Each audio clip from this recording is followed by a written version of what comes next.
Goodwill classes में आपका भव्य स्वागत है। आज देखते हैं अनुपात समानुपात आरएस अग्रवाल बुक से भाग 5 देखेंगे। स्टार्ट करते हैं क्वेश्चन नंबर नेक्स्ट 96 से स्टार्ट कर रहे हैं। किसी त्रिभुज के कोण का अनुपात दिया गया है 2:3:4। बताइए किसी त्रिभुज के कोणों का अनुपात 2:3:4 के अनुपात में है। हम जानते हैं त्रिभुज के तीनों कोणों का योग जो होता है वो 180 है। दिया गया है 180। मेरे हिसाब से योग क्या होगा 4 3 7 7 2 9 9 हो जाएगा।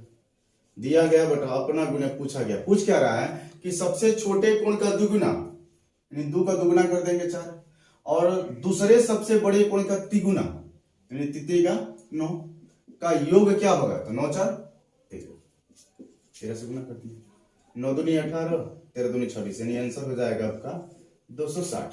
नेक्स्ट क्वेश्चन की ओर चलते हैं। देखते हैं नेक्स्ट क्वेश्चन।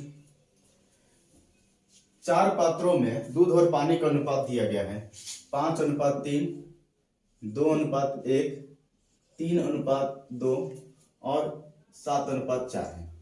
तो पूछ रहा है ये क्वेश्चन कि किस पात्र में पानी के सापेक्ष दूध की मात्रा सबसे कम है। देखते हैं।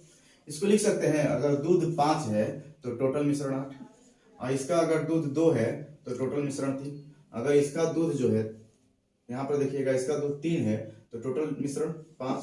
अगर इसका दूध 7 है तो टोटल मिश्रण ठीक है यानी 8 लीटर में 5 लीटर दूध है। यहाँ 3 लीटर में 2 लीटर दूध है। 5 लीटर में 3 लीटर दूध है। यहाँ 11 लीटर में 7 लीटर दूध है।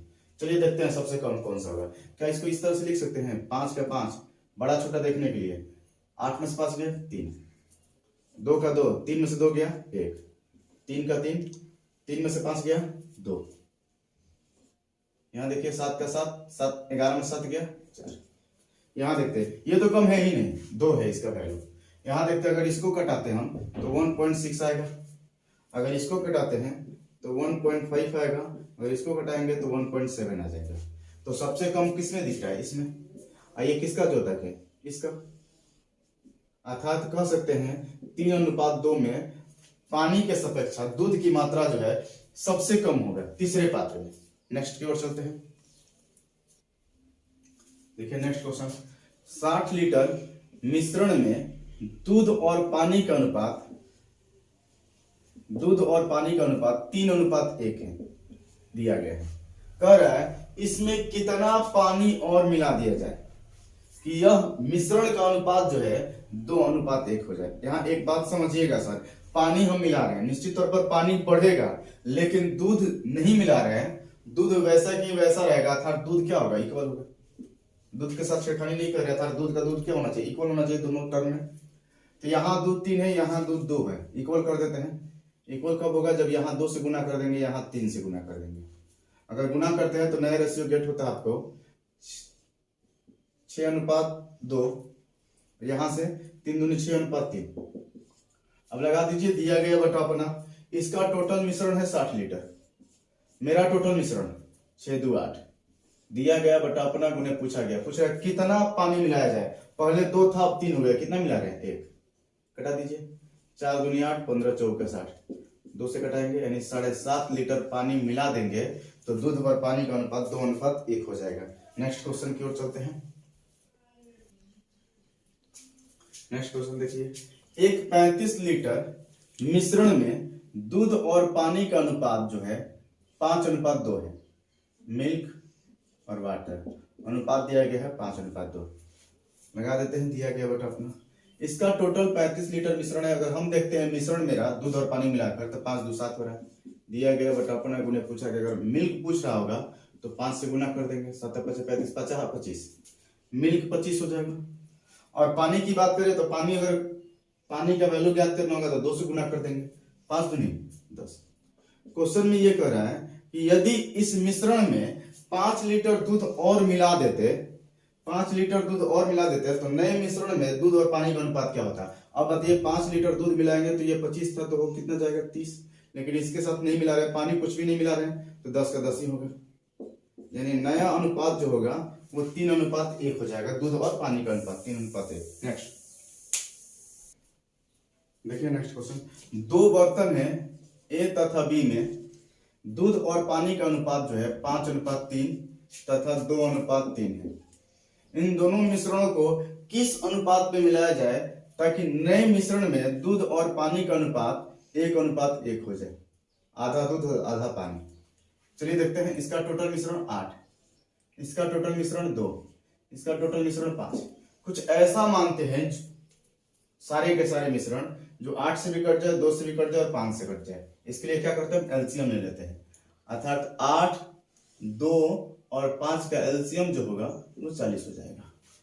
अब सोल्व करते हैं। ये 8 का कितना गुना है, 5 गुना, तो आप इसका 5 गुना कर दीजिए या तो आप इसका 5 गुना कर दीजिए। चलिए हम करते हैं इसका 5 गुना, 5 25। ये इसका कितना गुना है, 5 का 8 गुना, तो हम इसका 8 गुना कर दें, 8 दूनी 16। और ये इसका कितना गुना है, 20 गुना, तो हम यहाँ 20 का 1 गुना कर दिए 20। 16 में से 20 गया 4 हो जाएगा और 25 में से 20 गया 5 हो जाएगा, अर्थात 4:5 के अनुपात में मिला देंगे तो आधा दूध और आधा पानी हो जाएगा। नेक्स्ट क्वेश्चन कर सकते हैं। देखिए नेक्स्ट क्वेश्चन, 3 बराबर गिलासों में स्प्रिट तथा पानी का अनुपात जो है 3:4, 4:5 तथा 5:6 है, बराबर गिलास है। सबसे पहले सबकी क्वांटिटी जो है, सॉरी वैल्यू जो है सबका बराबर कर देते हैं। इसका टोटल मिश्रण 7, इसका टोटल मिश्रण यहां लिख देते हैं। पहले में 7 लीटर है, दूसरे में मिश्रण 5 4 9 लीटर है और तीसरा का मिश्रण 11 लीटर है। कुछ ऐसा मिश्रण मान लेते हैं जो सबका जो है बराबर हो जाए। तो 7 9 11 का एलसीएम निकाल लेंगे तो क्या हो जाएगा, 11 9 99 अर्थात 7 गुने 99 एलसीएम हो जाएगा। अब करने की चेष्टा करते हैं, गुना कर देते हैं डायरेक्ट, 7 गुने 9 गुने 11 हो गया एलसीएम। अब ये देखिए 4 3 7 है तो इसका कितना गुना, 99 गुना होना चाहिए, अर्थात 99 तिया 29 27 के साथ कैरी 2 हो जाएगा और 29 27 2 29, 297। 99 चौका 4 कम कर दीजिए 400 में, अर्थात 396। वैसे इसका देखते हैं 5 4 9 हो गया, 9 हो गया, यानी 11 7 77 गुना, तो 77 गुना 4 कर दीजिए, तो 77 चौका कितना हो, 7 चौक 28 का 8 कैरी 2 हो जाएगा, 7 चौक 28 2 30, 308 और 77 5 कर दीजिए, 7 5 35 के 5 कैरी 3, 7 5 35 3 38, 385। इसका देख लीजिए 6 5 11 है, 11 यानी 9 7 63 गुना, तो 63 गुना इसका करेंगे तो 63 गुने 5 करते हैं, 35 15 के 5 कैरी 1 हो जाएगा, 36 35 15 के 5 कैरी 1 हो जाएगा, 6 5 30 31, 315। इसका 63 गुना 6 यानी 36 18 का 8 कैरी 1 हो जाएगा, 6 6 36 1 37। अब सारे स्प्रिट को जोड़ते हैं। ये तीनों पात्रों को एक नए गिलास में उलट दिया जाए तो नए गिलास में स्प्रिट तथा पानी का अनुपात क्या होगा, देखते हैं। नए गिलास मान लेते हैं ए है, उसमें स्प्रिट और पानी कितना आ रहा है, इसका स्प्रिट ये और ये तीनों जोड़ देते हैं। 5 8 5 13 13 13 7 20 के 0 हो जाएगा, कैरी 2 हो जाएगा, 2 2 1 3 3 3 3 3 9 3 12 12 का 2 कैरी हो जाएगा आपका 1, यहां जोड़ते हैं 3 1 4 4 4 3 7 7 7 2 9 920 अनुपात, इसको जोड़ते हैं ये और ये लास्ट वाला। देखिए 8 5 13 13 6 19 19 का 9 कैरी 1 हो जाएगा, 7 8 7 15 15 और 9 24 24 1 25 के 5 कैरी हो जाएगा आपका 2 और ये 3 3 6 3 का 9 9 2 11, यानी आंसर हो जाएगा 920 अनुपात 1159। हालांकि ऐसा डिजिट दिया था जो टफ हो जाए, एलसीएम निकलने वाला डिजिट नहीं था इसलिए ये टफ हो गया, नहीं तो इजी क्वेश्चन है ये। चलते हैं नेक्स्ट क्वेश्चन की ओर। चलिए नेक्स्ट क्वेश्चन, ए और बी दो मिश्र धातुएं हैं जिनमें सोना और तांबा का अनुपात 5:3 तथा 5:11 है। ध्यान से समझेंगे। इन दोनों मिश्र धातुओं को समान मात्राओं में मिलाकर पिघलाया जाता है और पिघलाकर एक नए मिश्र धातु बनाया जाता है जिसका नाम है सी। तो बताइए सी में सोना और तांबा का अनुपात क्या होगा, चलिए देखते हैं। समान मात्रा में पिघलाना है, अर्थात इसका भी समान कीजिए वैल्यू और इसका भी समान कीजिए वैल्यू, अर्थात टोटल ये 16 है, 11 5 16 और ये 5 3 8 है। अगर ये 8 है तो यहाँ भी हम 16 कर देंगे तो दोनों की मात्रा समान हो जाएगी। 8 है तो 2 से गुना कर देंगे, 8 दूनी 16, ये भी 16 हो जाएगा और ये भी 16 हो जाएगा, अर्थात मात्रा क्या हो जाएगी, समान हो जाएगी। तो 2 से गुना कर देते हैं।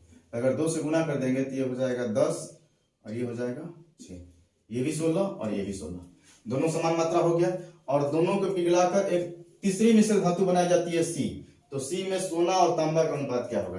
देखिए इसमें सोना 10 है और इसमें सोना 5 है, तो सी में सोना कितना हो जाएगा, 15, और इसमें तांबा 6 है और इसमें तांबा 11 है, तो सी में तांबा की मात्रा कितना हो जाएगा, 11 6 17, यानी तीसरी मिश्र धातु में सोना और तांबा का अनुपात जो है 15:17 होगा। नेक्स्ट क्वेश्चन की ओर चलते हैं। नेक्स्ट क्वेश्चन देखिए, सोना जो है पानी से 19 गुना भारी है। अगर वाटर, पानी जो है 1 मान लेते हैं तो सोना कितना होगा? सोना जो है 19 हो जाएगा, क्योंकि सोना जो है पानी से 19 गुना भारी है, तथा तांबा पानी से 9 गुना भारी है। करें इस मिश्रण को किस अनुपात में मिलाया जाए ताकि मिश्रण जो है पानी से 15 गुना भारी हो जाए? तो 15 गुना भारी अर्थात 15 लिख दिया, 9 में से 15 गया 6, 19 में से 15 गया, 19 में से 15 जाएगा 4, लिख देंगे 3:2 आंसर। नेक्स्ट क्वेश्चन की ओर चलते हैं। नेक्स्ट क्वेश्चन चलते हैं। दिया गया है कि 24 कैरेट जो सोना है वो शुद्ध सोना है, और बोल रहा है कि 18 कैरेट सोने में शुद्ध सोने की मात्रा जो है 3/4 है, और 20 कैरेट में शुद्ध सोने की मात्रा जो है 5/6 है। तो बताइए 18 कैरेट तथा 20 कैरेट में शुद्ध सोने का अनुपात क्या होगा? अनुपात पूछ रहा है, अनुपात लिख दिए, क्रॉस मल्टीप्लिकेशन करते हैं, 6 में 3 से गुना करेंगे या कटा दीजिए इसको, 2 दूनी का 4, 2 तिहाई 6, क्रॉस मल्टीप्लिकेशन करते हैं, 3 का 9, 5 दूनी 10, यानी आंसर हो जाएगा 9:10। नेक्स्ट क्वेश्चन की ओर चलते हैं। देखिए नेक्स्ट क्वेश्चन, श्री तथा श्रीमती गुप्ता का भार का अनुपात जो है 7:8 दिया गया है। ये है श्री और ये श्रीमती।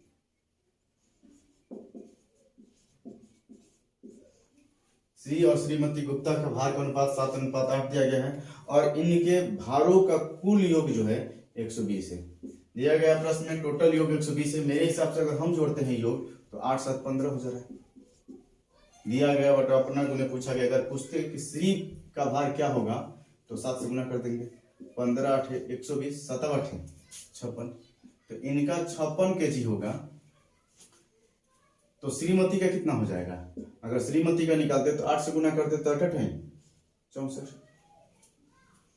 अब बताइए, कह रहा है कि 6 केजी भार जो है श्री जो है अपना वेट कम कर लेते हैं, डाइटिंग कोर्स करने के बाद 6 केजी भार अपना काम कम कर लेते हैं। तो 6 केजी भार अगर कम कर लेंगे तो इनका होगा कितना? 50। तब जाकर इनके अनुपात जो होता है, इनके भारों का अनुपात जो है 5:6 हो जाता है। इनका 5 है तो इनका 6 है। तो बताइए श्रीमती गुप्ता जो है अपना डाइटिंग कोर्स करने के बाद कितना वेट कम कर ली, कितना भार कम कर ली। अब बताइए ये यहाँ 5 है, 5 का कितना गुना है? ये 10 गुना। हम भी 6 का 10 गुना लिख देते हैं, 60। आप ये बताइए, ये 56 थे तो 50 केजी हो गया था, 6 केजी भार कम कर लिया है, और ये 64 केजी थी तो यहाँ पर 60 केजी दिख रही है, तो कितना केजी भार कम कर लिया है? 4 केजी। अतः हम कह सकते हैं कि डाइटिंग कोर्स करने के बाद श्रीमती गुप्ता ने अपने भार में 4 केजी की कमी कर ली है। नेक्स्ट क्वेश्चन देखते हैं। एक हीरे के मूल्य उसके भार के वर्ग के अनुक्रमानुपाती है, यानी हीरा को जो मूल्य होगा, जितना उसका वजन होगा, उसके भार के वर्ग के अनुक्रमानुपाती होगा। यदि एक हीरे गिरने पर इसके टुकड़ों के मूल्य जो है, इसके टुकड़ों के, नेक्स्ट क्वेश्चन देखते हैं। एक हीरे का मूल्य उसके भार के वर्ग के अनुक्रमानुपाती है। ठीक है, एक हीरे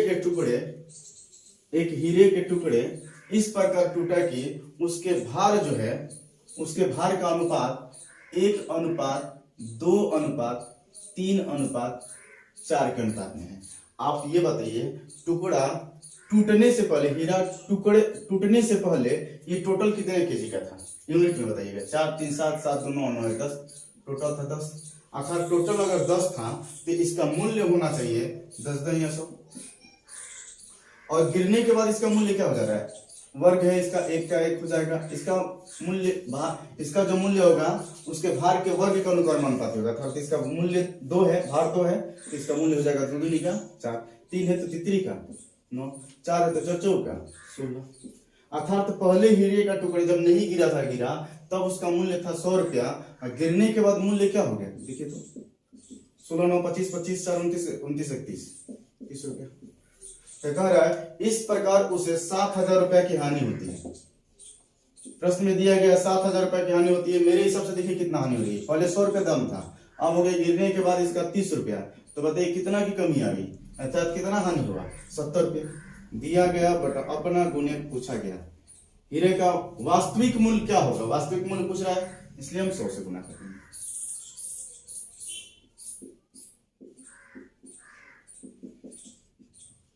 10,000 इसका आंसर हो जाएगा वास्तविक मूल्य। 1 लाख ऑप्शन दिया गया है, 1 लाख नहीं होगा, इसका एक्चुअल आंसर हो जाएगा 10,000। नेक्स्ट क्वेश्चन की ओर चलते हैं। देखिए नेक्स्ट क्वेश्चन, एक बोतल में मदिरा तथा पानी का अनुपात 3:1 है। इसका कितना भाग निकाल लिया जाए और उतना ही पानी मिला दिया जाए तो मदिरा और पानी का अनुपात बराबर हो जाए। देखिए स्टार्ट करते हैं। जब भी इसका आंसर होगा 1/3 हो या 1/6 हो या 1/9 हो, अर्थात 3 का मल्टीपल ही होगा। देखते हैं, अगर हम 3 का 1/3 भाग निकालते हैं, अर्थात 1 निकाल लेंगे तो 1 निकाल लेंगे तो बचेगा कितना? 2, और 1 ही इसमें मिला देते हैं तो इसमें क्या बच जाएगा? 2। तो कह रहा है कि अंत में जो है मदिरा और पानी बराबर बराबर हो जाए। देखिए बराबर बराबर हो जाए। अतः इसका आंसर जो होगा पूरे मिश्रण का, मतलब कि इसका 1/3 भाग निकाल लेंगे, जो भी मिश्रण होगा उसका 1/3 भाग निकाल लेंगे तो मदिरा और पानी क्या होगा? बराबर बराबर हो जाएगा। नेक्स्ट चलते हैं। अगर 1/3 पर आंसर नहीं आता तो 1/6 पर चेक करके देखते हैं। नेक्स्ट चलते हैं। देखिए नेक्स्ट क्वेश्चन, संपूर्ण पृथ्वी पर थल और पानी का अनुपात 1:2 दिया गया है। ध्यान से समझेंगे। यदि उत्तरी गोलार्ध में थल और पानी का अनुपात 2:3 हो तो दक्षिणी गोलार्ध में थल और पानी का अनुपात क्या होगा? चलिए सॉल्व करते हैं। ये लंबा क्वेश्चन जाएगा, लेकिन अगर हम माइंड का यूज करेंगे तो निश्चित तौर पर इजी वे में सॉल्व हो जाएगा। देखिए दिमाग का यूज करते हैं। इसका टोटल मिश्रण 5, आप ये बताइए इसका टोटल मिश्रण 3। कुछ ऐसा मानते हैं जो 5 से भी कट जाए और 3 से भी कट जाए। 5 3 कैल्शियम लेते हैं 15, अर्थात उत्तरी गोलार्ध में टोटल 15 लीटर 15 पानी होना चाहिए टोटल मिलाकर, एरिया हो या जो भी हो। दक्षिणी गोलार्ध में भी 15 होना चाहिए, और संपूर्ण पृथ्वी का कितना होना चाहिए? 30 होना चाहिए, क्योंकि 15 इसका होगा 15 इसका होगा तो 15 15 30 होना चाहिए। अब हम सॉल्व करते हैं। देखिए अगर ये 15 होगा तो 3 2 5, 5 का कितना गुना? 3 गुना। तो यहाँ लिख सकते हैं इसका 3 दूनी 6 हो जाएगा, और इसका तितरी का 915 हो गया। नीचे भी आपका 15 आना चाहिए, लेकिन ये संपूर्ण पृथ्वी का क्या हो जाएगा? इसका 2 1 3 3 3 10 में 30 यानी 10 गुना है। तो संपूर्ण पृथ्वी पर 10 होना चाहिए और पानी होना चाहिए 20। थल 10 होना चाहिए। अगर थल 10 होना चाहिए तो उत्तरी गोलार्ध में थल 6 है, तो दक्षिणी गोलार्ध में थल कितना होगा? 4। 6 4 10 हो गया टोटल, क्योंकि उत्तरी गोलार्ध और दक्षिणी गोलार्ध मिलाकर होना चाहिए संपूर्ण थल लिख दिए। अब देखिए उत्तरी गोलार्ध में पानी जो है 9 है, और उत्तरी गोलार्ध में पानी 9 है और संपूर्ण पानी 20 है। तो बताइए दक्षिणी गोलार्ध में कितना पानी रखते? 11। तभी ना 11 और 9 संपूर्ण हो जाएगा 20। बस आपका आंसर हो गया 4:11। अगर समझ गए होंगे तो समझिए कुछ नहीं है, नहीं समझे हैं तो बहुत टफ क्वेश्चन है। एक बार फिर से समझने की चेष्टा कीजिएगा आप लोग। नेक्स्ट चलते हैं। देखिए नेक्स्ट क्वेश्चन, 2 धातुओं में जिंक और तांबा का अनुपात 2:1 तथा 4:1 है। इन दोनों धातुओं के मिश्रण को किस अनुपात में मिलाया जाए कि नए मिश्रण में जिंक और तांबा का अनुपात 3:1 हो जाए? इस टाइप का क्वेश्चन बताए हम आपको, एलिगेशन में भी बताए हैं इस टाइप का क्वेश्चन। देखते हैं, सोल्व करते हैं। इसका टोटल मिश्रण 3, इसका टोटल मिश्रण आपका हो जाएगा 5 और इसका टोटल मिश्रण 4।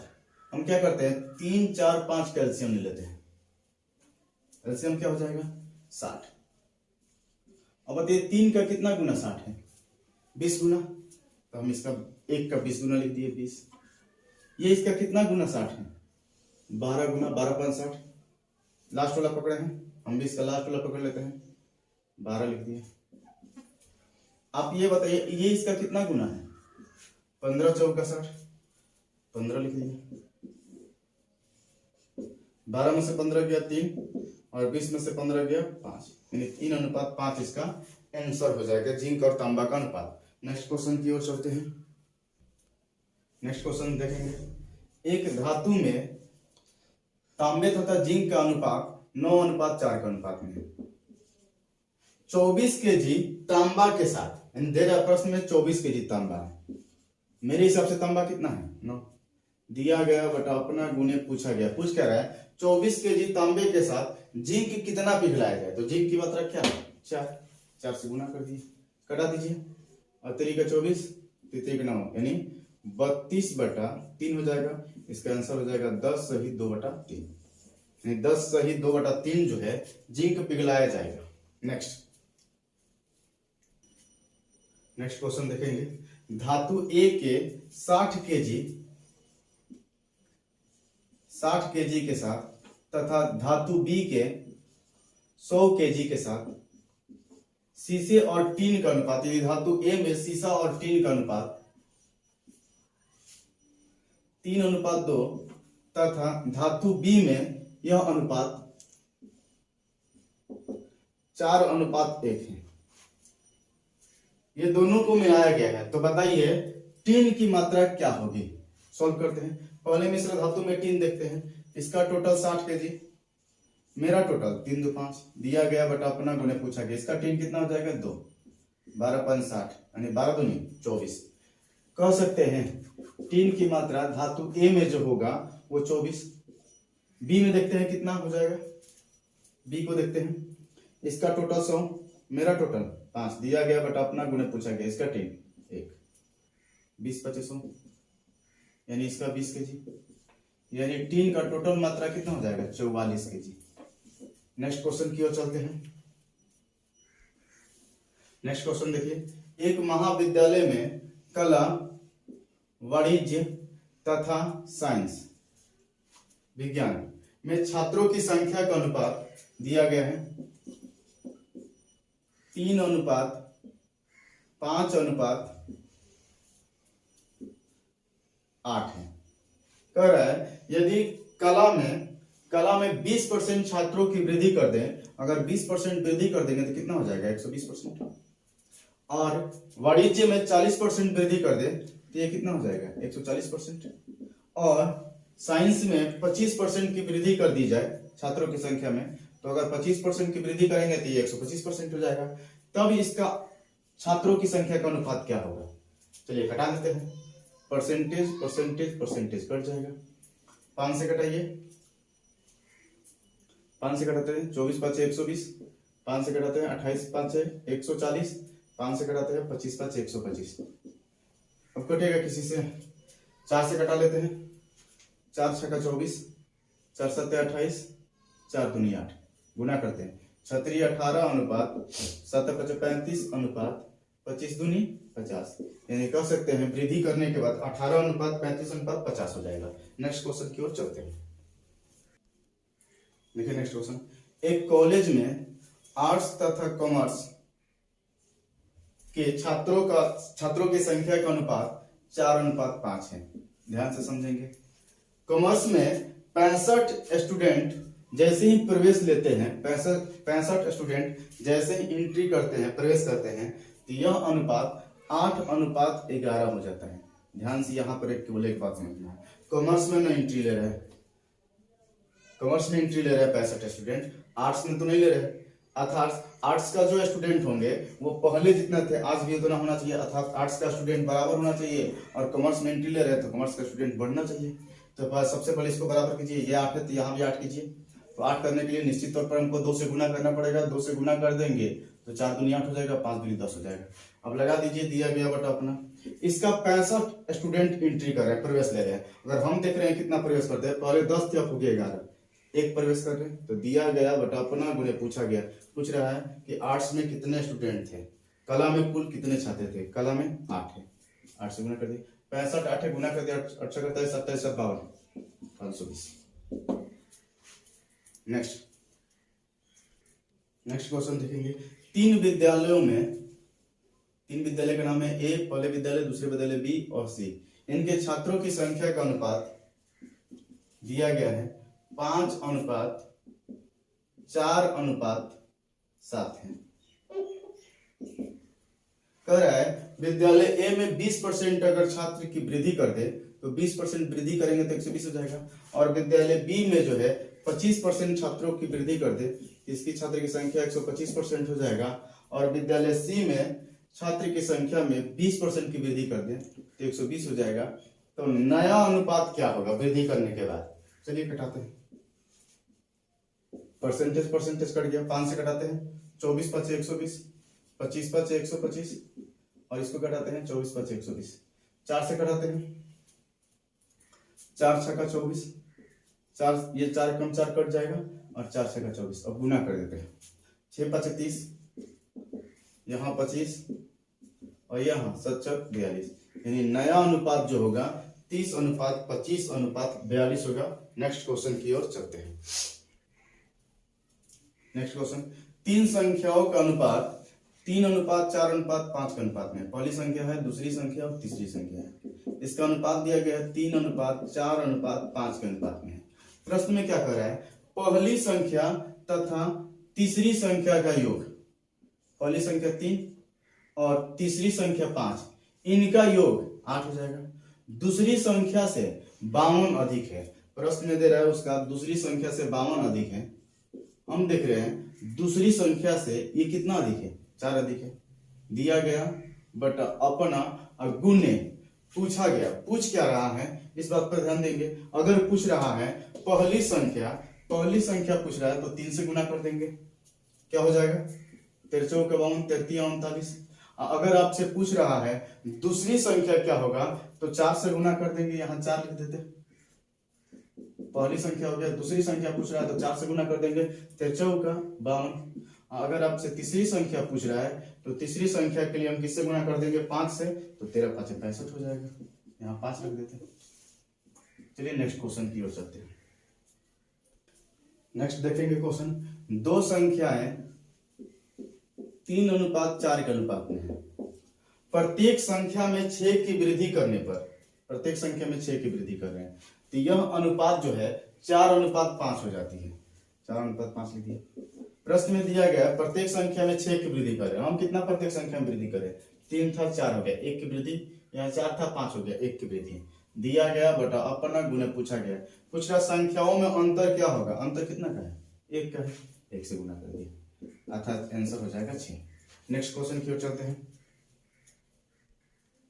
नेक्स्ट क्वेश्चन देखिए, 2 संख्याएं 2:3 के अनुपात में है। याद रखिएगा अनुपात हमेशा कोई ना कोई चरपद के साथ रहता है, आता है। x लिख सकते हैं।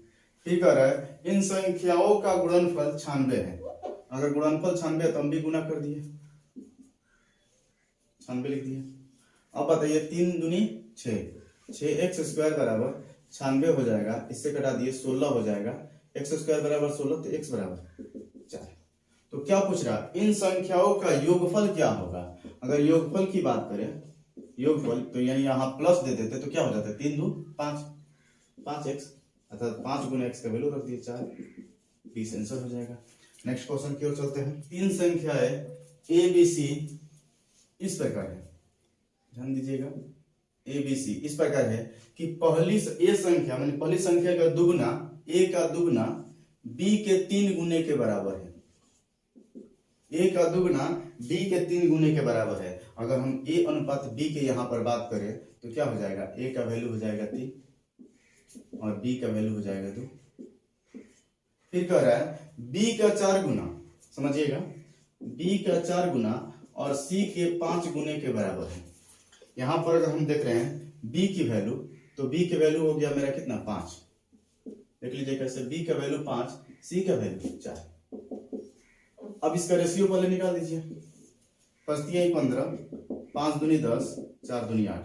और क्वेश्चन आपसे क्या पूछ रहा है, ए अनुपात सी क्या होगा, अर्थात ए अनुपात सी पूछ रहा है। तो ए का वैल्यू 15 और सी का वैल्यू 8, यानी आंसर हो जाएगा 15:8। नेक्स्ट क्वेश्चन की ओर चलते हैं। देखिए नेक्स्ट क्वेश्चन, 3 संख्या है 5:6:7 के अनुपात में। याद रखिएगा अनुपात के साथ कोई ना कोई चरपद साथ आता है, एक्स लगा दिए। यदि इन संख्याओं का गुणनफल यानी गुणा 5670 हो, यानी 5670 हो, तो सबसे बड़ी संख्या ज्ञात कीजिए। सबसे पहले सॉल्व करते हैं, कटाते हैं 7 से, 7 8 56, 7 एकम 7, 0 हो जाएगा। फिर कटाते हैं हम 6 से, कटा लेते हैं, देखिएगा ध्यान से, 6 से कटा रहे हैं, 6 एकम 6, बचा कितना 2, 21 हो जाएगा। 36 का 18, 18 बचा कितना 3, 6 5 30, 5। फिर किसी कटा देते हैं 5 से, 5 दूनी 10, 3 7 5 35, यानी x गुना x गुना x के पावर 3 बराबर 27 आया है। हम 3 के पावर 3 लिख सकते हैं, 3 × 9 = 27, अर्थात x का वैल्यू हो गया 3। और सबसे बड़ी संख्या पूछ रहा है, बड़ी संख्या है कितना 7x, अर्थात 7 गुने x की जगह पर 3 रख दी, 21। नेक्स्ट क्वेश्चन की ओर चलते हैं। देखिए नेक्स्ट क्वेश्चन, 2 संख्याएं 4:5 के अनुपात में है। ध्यान से समझेंगे। पहली संख्या में 20% की वृद्धि की जाए तो 20% वृद्धि करेंगे तो 120% हो जाएगा, और दूसरी संख्या में 20% की कमी कर दी जाए तो 80 हो जाएगा। तो इसका नया अनुपात क्या होगा, परसेंटेज से परसेंटेज कट गया, 0 से 0 कट जाएगा, कटाते हैं 4 तियाई 12, 4 दूनी 8, 2 दूनी का 4, यानी 3 दूनी 6:5 आंसर हो जाएगा। आज के लिए इतना ही, अब देखेंगे नेक्स्ट क्लास में इसके आगे, चलते हैं।